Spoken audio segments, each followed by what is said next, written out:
افغانستان کے معاملے میں ایک ایگریمنٹ ہوا ہے. ہم اس ایگریمنٹ کو اپریشیٹ کرتے ہیں اور امید رکھتے ہیں کہ دونوں ممالک افغانستان اور پاکستان صبر سے، استقامت سے، حوصلے سے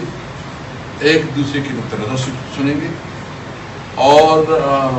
اپنے باہمی مفاد میں، دونوں ملک کے باہمی مفاد میں ہے کہ یہاں کاروبار، یہاں روزگار کے مواقع پیدا ہو، اور وہ تب ہو سکتا ہے جب امن ہو، جب دہشت گردی کا خاتمہ ہو. تو ہم اپریشیٹ کرتے ہیں اور یہ امید رکھتے ہیں کہ جو کوریڈورز ہیں، جس پہ ہمارا تجارت ہوتا ہے، نہ صرف اس کو کھولا جائے گا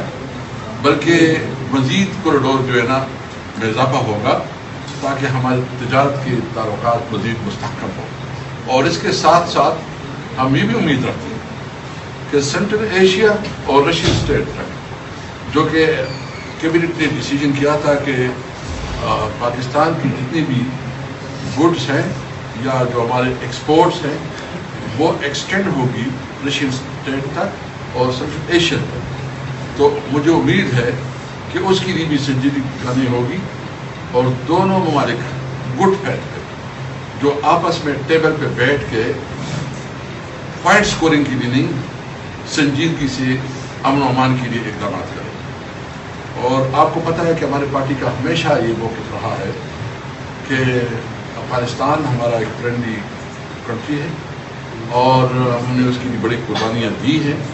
اور خاص کر 40 سال جتنی پاکستانی قوم نے اپنے افغان بھائیوں کی خدمت کی ہے وہ اس کو کنسیڈر کریں گے. اور ہم مزید بھی اس تعلقات کو آگے بڑھانا چاہتے ہیں، دوام دینا چاہتے ہیں، مضبوط دیکھنا چاہتے ہیں.